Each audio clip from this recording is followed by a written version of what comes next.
नमस्कार. ही तशी पहिलीच निवडणूक असेल जिथे शरद पवार प्रचारामध्ये नाहीये. पवार साहेब अलीकडं माझ्या माहितीप्रमाणे शरद पवारांनी निवृत्त होऊन दोन्ही पक्ष तुमच्याकडे सुपूर्द केले, 60 वर्षाचा त्यांना पॉलिटिक्सचा अनुभव आहे. पण दोन्ही एनसीपीचं मर्जर हे कितपत शक्य आहे?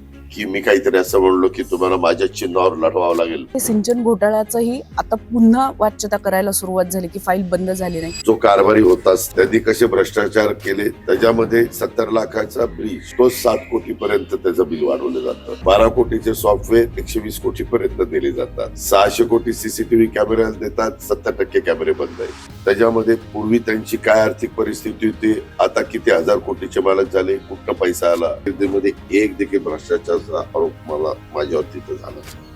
मराठी अमराठीचा मुद्दा, हिंदू मुस्लिमचा मुद्दा, हा लोकांच्या मध्ये कटुता निर्माण होते. लोक काही जण घाबरून जातात, भीतीयुक्त जीवन जगतात. ही फॅक्ट नाकारत. अदानींवर साधारणतः राहुल गांधींसकट सगळेच जण टीका करताना दिसतात. टाटा बिर्ला हे देशातले सगळ्यात श्रीमंत लोक होते, पण कायम तसं राहत नाही. अंबानी अडाणी हे देशातले सगळ्यात मोठे इंडस्ट्रीज झालेले आहेत. आणि मतदाराचा काय करेल ते आता कुणाला खात्रीनं सांगता येत नाही. प्रचंड पैशाचा वापर ह्या निवडणुकीच्या मध्ये होण्याची शक्यता नाकारता येत नाही. तर मग माझा महापौर तिथं बसेल.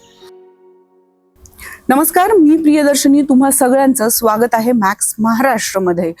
महापालिकांची रणधुमाळी आता शेवटच्या टप्प्यात आलेली आहे आणि प्रचार कसा सुरू आहे या सगळ्याबाबत चर्चा करण्यासाठी आज आपण आलेलो आहोत राज्याचे उपमुख्यमंत्री अजित पवार यांच्याकडे. सर, स्वागत आहे तुमचं मॅक्स महाराष्ट्रमध्ये. ही तशी पहिलीच निवडणूक असेल जिथे शरद पवार प्रचारामध्ये नाहीये. तुम्ही या सगळ्याकडे कसं बघता? नाही प्रियदर्शनजी, पवार साहेब अलीकडं माझ्या माहितीप्रमाणे लोकल बॉडीच्या चुनावामध्ये निवडणुकीमध्ये प्रचार करत नव्हतेच. ते माझ्या माहितीप्रमाणे त्यांनी शेवटचा प्रचार केला असेल 2012ला, आणि त्याच्यानंतरच्या काळामध्ये ते दिल्लीमध्ये बघत होते, दिल्लीतच होते. त्याच्यामुळे ते लोकल बॉडीच्या इलेक्शनला कधी प्रचार केलेला नंतरच्या काळात मला आठवत नाही. ह्या निवडणुकांमध्ये लक्षात येतं की दोन्ही बाजूंचा जो सांभाळ आहे तो बऱ्यापैकी आपण एकटे करता आहात. तुम्हाला असं वाटतं का आता याच्या पुढे शरद पवारांनी निवृत्त होऊन दोन्ही पक्ष तुमच्याकडे सुपूर्द केले पाहिजे? नाही, मला अजिबात वाटत नाही. ते शेवटी दैवत आहे आमचं. त्यांना जे योग्य वाटतं ते करतील. 60 वर्षाचा त्यांना पॉलिटिक्सचा अनुभव आहे. आमच्यासारख्यांनी त्या अशा विषयाच्या बद्दल कुठलं वक्तव्य करणं हे उचित नाही, असं माझं स्वतःच स्पष्ट आहे. पण दोन्ही एनसीपीचं मर्जर हे कितपत शक्य आहे? त्या अँगलनी पण आम्ही अजून विचार केलेला नाहीये. कारण आम्ही वर एनडीए मध्ये, खाली आम्ही महायुतीमध्ये आमचं चांगलं चाललेलं आहे. यावेळेसच्या निवडणुकीमध्ये या दोन्ही कॉर्पोरेशन मध्ये त्यांच्याही खालच्या कार्यकर्त्यांनी तशा पद्धतीनं मागणी केली, आमच्याही कार्यकर्त्यांनी तशा प्रकारे मागणी केली. आणि मग कार्यकर्ते हा पक्षाचा कणा असतो, हे माझं स्पष्ट मत आहे. त्याच्यामुळं आता आमच्या निवडणुका संपल्यात, आता कार्यकर्त्यांच्या करताच्या निवडणुका आहेत आणि त्यांना वाऱ्यावर सोडणं मला तरी पटत नाही. त्याच्यामुळे मी पण माझ्या परीने जेवढी मेहनत घेता येईल तेवढी घेण्याचा प्रयत्न करतोय. आणि त्याच्यात माझं असं म्हणणं आहे की ते म्हणाले की मतदारांचं मताचं विभागणी होऊ नये म्हणून जर बरोबर आले तर काही सीट्स पण जास्त निवडून यायला मदत होईल. आणि शेवटी ते उभे राहत आहेत, ते मलाही पटलं, समोरच्यांनाही पटलं. आणि मग आम्ही बसलो. पहिली मिटिंग मध्ये काही म्हणावं असं मार्ग निघाला नाही. गैरसमज झाले की मी काहीतरी असं म्हणलो की तुम्हाला माझ्या चिन्हावर लढवावं लागेल, घड्याळावर. मी असं कसं म्हणेन? जसं या महाराष्ट्रात अनेक वर्ष भाजप शिवसेनेची युती आहे आणि त्यांचे दोन्ही चिन्ह आपापले घेऊन लोकसभा, विधानसभा, स्थानिक स्वराज्य संस्था ते लढवतात. तसं आम्ही महाविकास आघाडीमध्ये असताना देखील लोकसभा, विधानसभा, लोकल बॉडीज ह्या स्थानिक स्वराज्य संस्थांच्या निवडणुका काँग्रेसचं चिन्ह घ्यायचं, आम्ही आमचे चिन्ह घ्यायचो आणि त्या ठिकाणी लढवायचो. अशा पद्धतीने काही नगरपालिकेमध्ये कधी कधी आघाड्या होतात. उदाहरणार्थ पुणे जिल्ह्यामध्ये मावळ तालुक्यात तळेगाव दाभाडे म्हणून नगरपालिका आहे. ती बहुतेक वेळेला तिथं आघाडीच केली जाते आणि आघाडीतनंच लढलं जातं. आताही तशाच पद्धतीने झालं. या निवडणुकांमध्ये एक लक्षात आलं आहे की राज्यामधलं जे पॉलिटिक्स आहे ते कुठेतरी खाली या महापालिकेच्या निवडणुकांमध्ये, अगदी नगर परिषदेच्या निवडणुकांमध्ये झिरपताना दिसलेलं आहे. तर मुळातच निवडणुकांसाठी अशा पद्धतीचं कल्चर हे कितपत योग्य आहे? हे योग्य नाही, परंतु 2017ला देखील असंच आरोप प्रत्यारोप झालेले होते. तुम्हाला आठवत असेल, शिवसेना आणि भाजप मुंबईमध्ये एकमेकाच्या विरोधात होते, ठाण्यामध्ये एकमेकाच्या विरोधात होते आणि फार मोठ्या प्रमाणावर त्या सभांच्या मध्ये आरोप प्रत्यारोप झालेले होते. स्वतः राज्याचे प्रमुख देवेंद्रजी होते आणि शिवसेनेचे नेते आणि देवेंद्रजींची स्टेटमेंट जर तुम्ही काढून बघितली 2017ची, तर फार म्हणजे आता काय होणार ही निवडणूक झाल्यावर अशा पद्धतीनं परिस्थिती निर्माण झाली होती. पण निवडणुका झाल्यावर सगळे शांत होऊन जो तो आपल्या कामाला लागला. मी खरं तर त्या प्रश्नाकडे येणारच होते की आता तुम्ही महापालिकेमध्ये ज्यांच्या विरोधात आहात तेच तुमचे मित्रपक्ष आहे.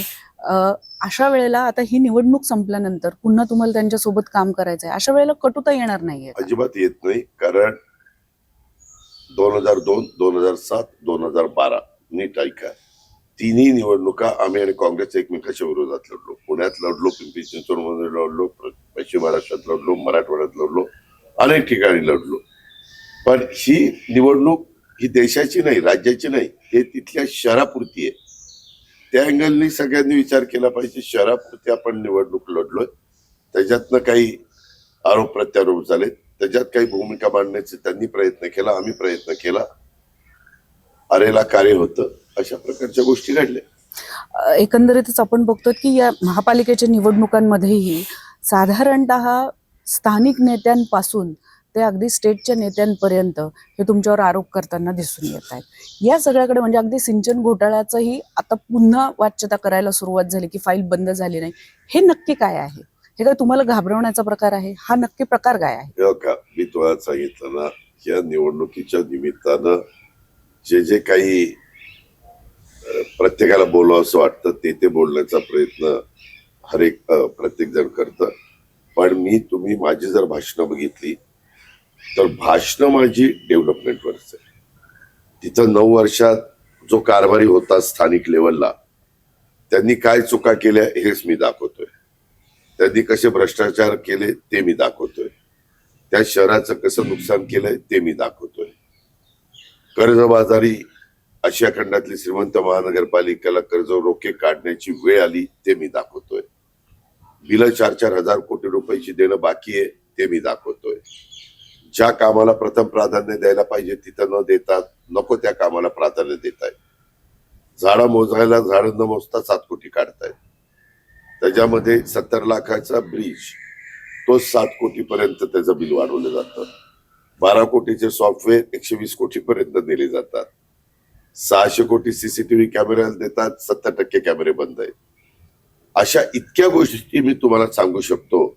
रिंग, आता जे कुठले स्थानिक त्यांचं नेतृत्व आहे दोन्हीकडचं, त्याच्यामध्ये पूर्वी त्यांची काय आर्थिक परिस्थिती होती, आता किती हजार कोटीचे मालक झाले, कुठं पैसा आला, असा काय चमत्कार घडला, असे काय यांचे बिझनेस आहेत, या सगळ्या गोष्टी बघा ना. हा जनतेचा टॅक्स रूपाचा पैसा, ते एकीकडे औद्योगिक नगरी, कष्टकऱ्यांची नगरी, कामगार नगरी, तिथली अवस्था ती, आणि इकडं पुण्यामध्ये आणि दोन्हीकडं पाणी मिळत नाही. टँकर माफिया, रोज पाणी जेवढं माणसी मिळायला पाहिजे 135 लिटर ते नागरिकांना मिळत नाही. टँकर माफिया आहे, कचरा वेळेत उचलला जात नाही दोन्हीकडं. त्याच्यामध्ये ट्रॅफिकची समस्या दोन्हीकडे प्रचंड मोठी वाढलेली आहे. ती सोडवण्याच्या करता जे कॉर्पोरेशनचे प्रकल्प असतात त्याला वेळ देऊन, त्याला गती देऊन, त्याचा पाठपुरावा करून, त्याच्यामध्ये अडचण असेल ती दूर करून हा प्रयत्न करायचा असतो, तो प्रयत्न झाला नाही. बकालपणा कमी करण्याच्या करता प्रयत्न झाला नाही. उलट मोठेच्या मोठे रस्ते त्याच्यामध्ये फुटपाथ करून टाकले आणि मोठे रस्ते जरा लहान करण्याचा प्रयत्न केला. बरोबर नाही. प्लांटेशन जेवढं मोठ्या प्रमाणावर लावायला पाहिजे होतं, पर्यावरण सांभाळायला पाहिजे होतं, त्याचबरोबर हवेत जो काही प्रदूषण वाढलेलं आहे ते कमी करण्याच्या करता काही काळजी घ्यायला पाहिजे होती, ती काहीच केलं नाही ना. त्याच्यावर दोन्हीकडे मी स्पष्टपणे बोलतो, आज पण बोलणार आहे, प्रेसमध्ये पण बोललो. एकंदरीतच पुणे असेल, पिंपरी चिंचवड असेल आणि त्याबरोबरीने हिंजवडी असेल, हे सगळे हिंजवडी ग्रामपंचायत, पुन्हा ह्या 2 महानगरपालिका, याच्यामध्ये जागतिक स्तरावर पोहोचलेली ही शहरं जी आहेत ती पुन्हा जागतिक स्तरावर जावी यासाठी तुमचे काही विशेष प्रयत्न आहेत का? मी 5 गोष्टीला प्राधान्य देणार. एक, हायटेक इथले हॉस्पिटल करणार, म्हणजे गोरगरिबांना तिथं चांगल्या पद्धतीची सेवा मिळेल. दररोज पाणी नागरिकांना देणार कॉर्पोरेशनचं. तिसरं, रोज झाडलोट व्यवस्थित झाली पाहिजे. आज हजारो कामगार झाडायला दाखवतात, तिकडे 10,000 दाखवतात, तिथं 12,350 असं काहीतरी दाखवतात, परंतु प्रत्यक्षात एवढं साफसफाई होताना दिसत नाही. आता अत्याधुनिक मशिनरी निघालेली आहे. आज CSR मधनं पण तुम्ही आणू शकता. कॉर्पोरेशनचं पण बजेट एकाचं 12,700, एकाचं 9,700 कोटी, त्याच्यातून पण तुम्ही आणू शकता. परंतु ज्याच्यातनं आपल्याला कमिशन मिळेल, ज्याच्यातून आपल्याला रिंग करून आपल्याच बगल बच्च्यांना ते टेंडर देऊन खूप मोठ्या प्रमाणावर त्याच्यात पैसे काढता येतील, ह्या कामाला अग्रक्रम दिला जातो. आणि जे महत्वाची कामं आहेत, मी आता 3-4 सांगितलेले 5 कामं, म्हणजे ट्रॅफिक, खड्डेमुक्त शहर ते एक काम, हायटेक रुग्णालयाची व्यवस्था दुसरं काम, प्रदूषण कमी करण्याच्या बद्दलचं तिसरं काम, रोज कचरा उचलण्याच्या संदर्भातलं चौथं काम, अशी जी काही, आणि आज एवढं 22 TMC पाणी पुढे वापरतं, हे सगळं पाणी नंतर जे काही जातं ड्रेनेजच्या माध्यमातून सरळ नदीत सोडलं जातं. एकीकडे नदी सुधार कार्यक्रम हजारो कोटीचा चाललाय आणि तिथं मात्र घाणच पाणी सोडायचं. 400 MLD पाणी नदीमध्ये चाललंय. 400 MLD. कशी ती नदी स्वच्छ राहायची?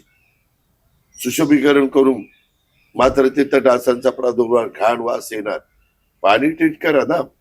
कुठलंही संस्था तुम्ही चालवत असताना त्या संस्थेला काय प्रथम प्राधान्याने दिलं पाहिजे याबद्दलचा विचारच केला जात नाहीये. तो विचार आम्ही करणार. मी जसं मागे पिंपरी चिंचवडला 92 ते 2017 करून दाखवलं. पिंपरी चिंचवडकरांना विचारा. नदी प्रदूषण आणि हवा प्रदूषण हे दोन्हीही प्रदूषण आपल्याकडे खूप मोठ्या प्रमाणावर वाढलेली आहेत. अगदी पुण्यातही पुण्याचे खूप ऍक्टिव्हिस्ट खरं तर त्याच्या याच्यामध्ये काम करतायत, पण फारशी काही त्यांना दाद मिळत नाहीये असं दिसतंय. मी या सगळ्यांना, मला काम करायला आवडतं. सकाळी 6 वाजल्यापासून काम करायला आवडतं आणि मला त्याच्यात उत्साह आहे, मला त्याच्यात आवड आहे. आणि मला वाटतं की आपल्याला लोकांनी संधी दिली तर आपण त्या संधीचं सोनं करून लोकांना रिझल्ट द्यावी, त्यांना चांगली सर्व्हिस द्यावी. या शहराचा नावलौकिक वाढवण्याच्या करता जे जे काही करता येणं शक्य असेल ते करावं. प्रियदर्शनीजी, माझ्याकडं जवळपास 25 वर्ष त्या शहराची सूत्र होती पिंपरी चिंचवडची. त्या 25 वर्षाच्या कारकिर्दीमध्ये एक देखील भ्रष्टाचाराचा आरोप माझ्यावर तिथं झाला नाही. अशी माझी कामाची पद्धत आहे. माझी प्रशासनावर पकड आहे. मला प्रशासनाकडनं कसं काम करून घ्यायचं, चांगले अधिकारी कसे आणायचे आणि त्या चांगल्या अधिकाऱ्यांना रिस्पेक्ट देऊन त्यांच्याकडनं फॉलो करायचा आणि ते कामाचा निपटारा करायचा, हे मला आवडतं आणि ते मी करून दाखवेन. तुमच्या कामाच्या कार्यपद्धतीबद्दल खूपसं बोललंही जातं खरं तर त्याबद्दल, पण एकंदरीतच आपल्याला जे दिसून येत आहे की आता जे सत्तेत आहेत सेंटरमध्ये, ते जे आहे ते तुमचे मित्रपक्ष आहेत, पण ते हिंदुत्ववादी त्यांची विचारसरणी. तुम्ही मात्र शाहू फुले आंबेडकरांचा विचार हा सातत्यानं मांडतात. मध्ये पुण्यामध्ये ज्या होर्डिंग्स लागल्या गेल्या त्या पण बऱ्यापैकी शाहू फुले आंबेडकरांचं नाव घेऊन बोललं गेलं. हा विरोधाभास आहे असं तुम्हाला नाही वाटत का? प्रत्येकाला आपापली विचारधारा ने पुढे जाण्याचा अधिकार आहे. तो संविधानाने दिलेला आहे, तो घटनेने दिलेला आहे. पण हे सगळं करताना त्यांनी त्याबद्दलचा विचार इंडिव्हिज्युअल केला पाहिजे. माझं स्वतःचं मत आहे की आपल्याला देशाला खऱ्या अर्थाने पुढे न्यायचं असेल तर जो कोणी भारतीय असेल, तो कुठल्याही जातीचा, पंथाचा, धर्माचा, कोणी असू द्या, भाषेचा, तो भारतीय असेल तर त्याला कुठेही अडचण येऊन देता कामा नये. मात्र तो देशद्रोहाचं काम करत असेल, तो कुठल्याही समाजाचा असेल, तर त्याला शासन झालं पाहिजे, फाशीची शिक्षा झाली पाहिजे. अशा पद्धतीनं आपण पुढे गेलं पाहिजे. शिवशाहू फुले आंबेडकरांनी नेहमीच सगळ्या जाती धर्माचा आदर केलेला आहे. हिंदवी स्वराज्याची स्थापना महाराजांनी केली ती इतिहासात नोंद आहे. त्याच्यामध्ये पण त्यांनी वेगवेगळ्या समाजाचे, त्यांच्या अष्टप्रधान मंडळ असेल, इतर जबाबदाऱ्या राज्यांना इतरांच्यावर द्याव्या लागतात ते असेल, किंवा अफजल खानाची त्यांची भेट असेल तेव्हा जीवा महाले त्यांच्या बरोबर होता ते असेल, किंवा त्यांचे दारुगोळा असेल, इतर काही गोष्टी असतील, त्याच्याबद्दलची जबाबदारी कुठल्या कुठल्या लोकांच्यावर होती ते बघितलं. तर महाराजांनी कधी जातीवाद केला नाही. त्याच्यामध्ये सगळ्यांना घेऊन महाराज गेले. आपला भारत देश पण इतका मोठा, 140 कोटी, त्याच्यात जर या पद्धतीनं कुणी बोलायला लागलं तर तो त्याचा अधिकार आहे.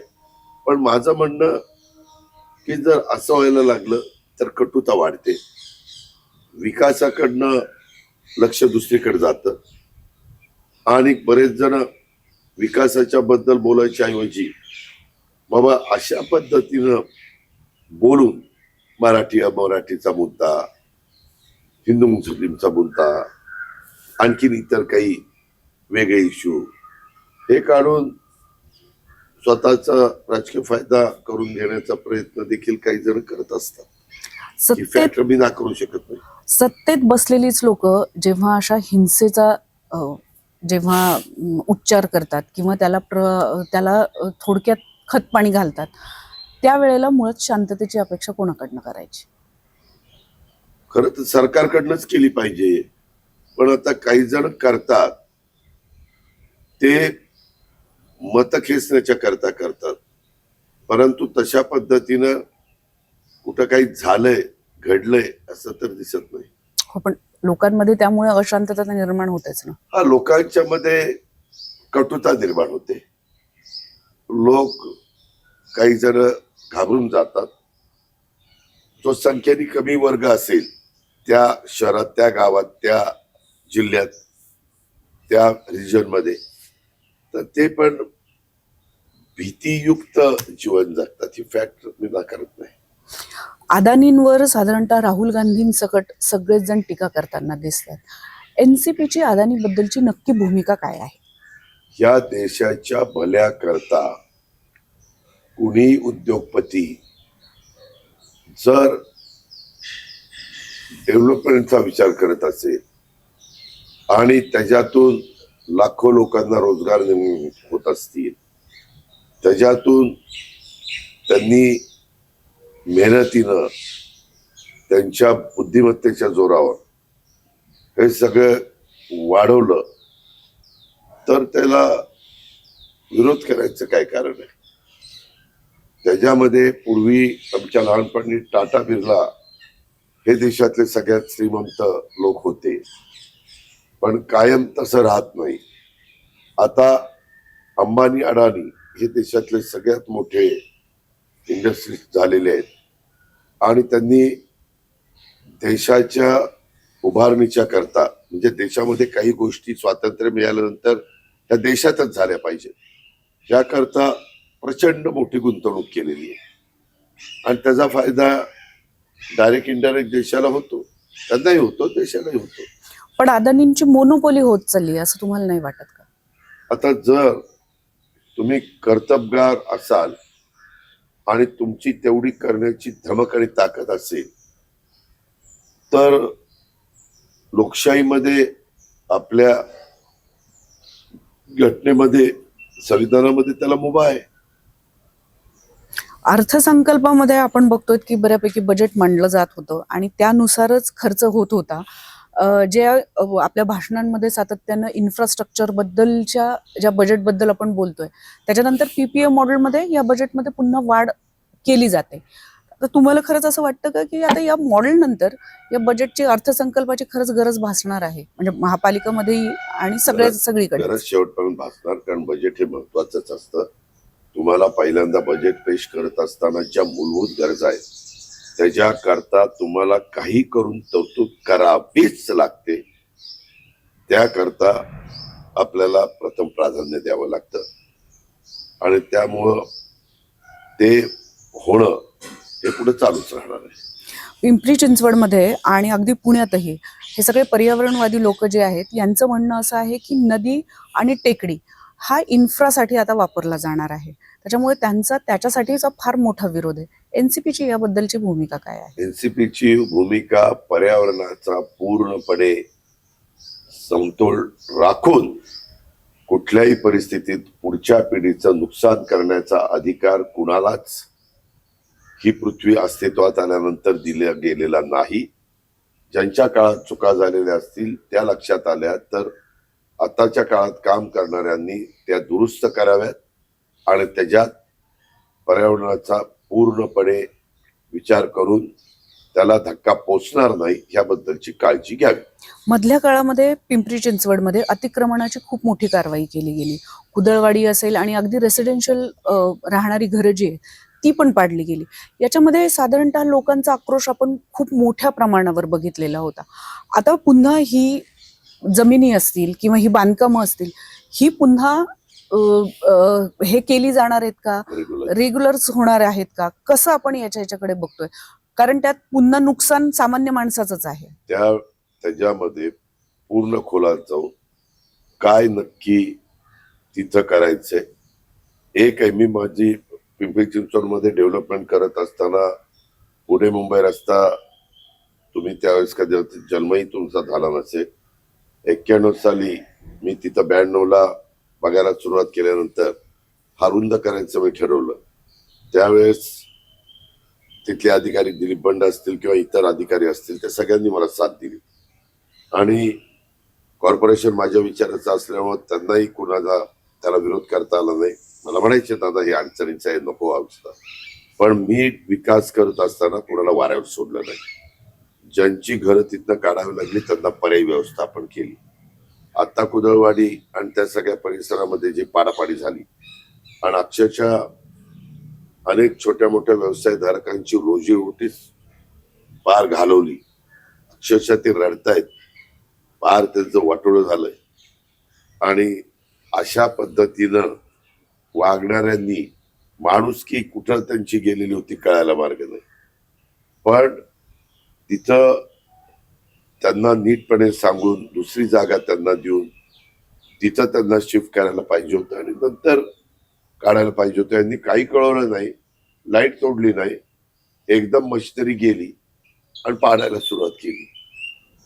एवढे ते ज्यांचे छोट्या मोठ्या व्यवसायधारकांच्या इमारती पाडल्या, परंतु जे मशीन्स होते त्याचंही अतोनात नुकसान केलं आणि तिथं हजारो लोक काम करत होती. आज ते सगळे बेकार झालेले आणि ज्यांनी लोन काढून बिझनेस उभारला ते आता नुसते रडतायत. त्यांना त्यांचा व्याज पण देता येईना. कसं करायचं हा प्रश्न त्यांच्या पुढे आलेला आहे. ते बरोबर नाही झालं. ह्या असल्याच गोष्टीला माझा विरोध आहे, म्हणून मी यावेळेस उतरलोय. पुणे पिंपरी चिंचवड ही जी आहे महापालिका, याच्यामध्ये तुम्हाला किती शाश्वती आहे की तुम्ही जिंकू शकाल? प्रियदर्शनीजी, कुठल्याही निवडणुकीमध्ये प्रयत्न करणे आपलं काम आहे. तुमच्याही लक्षात आलं असेल, निवडणुका जाहीर झाल्या त्यावेळेस त्या दोन्ही शहरांची परिस्थिती आणि आता जी काही चुरस निर्माण झालेली आहे आणि मतदार आता काय करेल ते आता कुणाला खात्रीनं सांगता येत नाही. लोकांनी डेव्हलपमेंटचा विचार केला. आता जी काही कालपासून परवापासून प्रलोभन दाखवायला सुरुवात झालेली आहे आणि काही जणांनी त्याच्यातनं अमाप पैसा मिळवलेला आहे. त्याच्यामुळं त्या आता प्रचंड पैशाचा वापर ह्या निवडणुकीच्या मध्ये होण्याची शक्यता नाकारता येत नाही. शक्यता सुरू झाली, नाकारता यायचा प्रश्न येतो कुठं. आणि त्याला प्रलोभनाला बळी पडू जर व्होटरनी तेवढ्या दिवसापुरता विचार केला तर मग वेगळंच चित्र घडेल. पण लॉंग टर्मचा 5 वर्षाचा विचार केला आणि पूर्वी अजित पवारनी केलेलं 25 वर्षातलं काम डोळ्यासमोर आणलं तर मग माझा महापौर तिथं बसेल. मोफत पास जे तुम्ही म्हणतायत की विकासाच्या मुद्द्यांवर आपण लढवतोय, त्या मोफत पासच्या याच्यावर मात्र सगळ्या जणांकडनं आक्षेप नोंदवला जातोय, खास करून विरोधकांकडनं, की आम्हाला काही घोषित करायचं असेल तर आम्ही घोषित करू शकतो, पण ते होणार की नाही होणार याच्यावर मात्र ते प्रश्नचिन्ह उपस्थित करतायत. तुम्ही या मुद्द्याकडे कसं बघता आहात? त्याचा फार बारकाईनं मी विचार केला. या क्षेत्रातले नामवंत लोक जे रिटायर झाले, जे पुन्हा पिंपरी चिंचवडमध्ये राहतात, त्यांच्याशी मी चर्चा केली. आता ज्यांच्यावर जबाबदारी त्यांच्याबरोबर मी चर्चा केली. याच्यातून किती लाख वाहनं पुण्यामध्ये रजिस्ट्रेशन झाली, पिंपरी चिंचवडमध्ये रजिस्ट्रेशन झाली ते आम्ही काढलं. पुण्यात 30 लाख वाहनं रजिस्ट्रेशन झाली, पिंपरी चिंचवडमध्ये 23 लाख वाहनं रजिस्ट्रेशन झाली. मोठ्या प्रमाणावर त्याच्यातली निम्मी वाहनं दररोज रोडवर येतात असं गृहीत धरलं तर एकीकडे 15 लाख, एकीकडे 23 लाखाच्या ऐवजी 10 लाख धरा, एवढी 25 लाख वाहनं दोन्ही शहरामध्ये रोडवर आली. आणि त्याच्यातनं पेट्रोल डिझेल अर्धाच लिटर प्रत्येका जास्त जळालं तर ह्या 25 लाख वाहनांचे 25 लाख लोक 50 रुपये त्यांचे जास्त वाया जातात, प्रदूषण होतं, धूर होतो आणि त्याच्यातनं तुम्हाला आम्हाला श्वास घ्यायला त्रास होतो, आरोग्य आपलं धोक्यात जातं. त्याच्यामुळे 25 5 125 जवळपास आपले 125 कोटी रुपये रोज ह्या लोकांचे वाया जातात. आणि शिवाय पूर्वी 15 मिनिटात तुम्ही जिथं जायचा तिथं आता 1 तास 1.5 तास लागायला लागला. मोफत रेल्वे केलं, मोफत मेट्रो आणि मोफत PMPML केलं तर त्यांना तिकिटाचे किती पैसे मिळतात हे बघितल्यानंतर 60-40चा रेशो आहे. पुण्याचे 60% आणि पिंपरी चिंचवडचे 40%. तर ते पैसे द्यायचं म्हटलं तर साधारण पुण्याला 300 कोटी रुपये द्यावे लागतील, पिंपरी चिंचवडला 200 कोटी रुपये द्यावे लागतील. असं 500 कोटी रुपये दिले तर हा प्रश्न सुटेल. पण 500 कोटी देत असताना 10 लाख वाहनं कमी आली तर आहे त्या रोडची पण व्यवस्थितपणे ट्रॅफिक चालेल, तिथं वाहनं खोळंबून राहायची ती राहणार नाही, जास्त डिझेल पेट्रोल जळायचं ते जळणार नाही आणि लोकांना पण रिलीफ मिळेल. आणि त्याच्यातनं पब्लिक सर्व्हिस असो, जगामध्ये अनेक ठिकाणी अतिशय सवलत देतात किंवा मोफत पण देतात, काही काही ठिकाणी ट्राम पण मोफत आहे, अशी सगळी परिस्थिती आहे. त्याच्यामुळं आपल्याला ते फायद्याचंच आहे असं माझं ठाम मत आहे, म्हणून त्याची मी जाहीर केली. अगदीच ज्या पद्धतीनं व्हिजन मांडलं गेलेलं आहे, आता मतदार हे या व्हिजनवर वोट करणार की नाही करणार हे येत्या काही दिवसात आपल्याला कळेलच. इतक्या व्यस्त कार्यक्रमातून तुम्ही आम्हाला वेळ दिला त्याबद्दल खूप खूप धन्यवाद दादा. ठीक आहे, तुम्हालाही मनापासून धन्यवाद.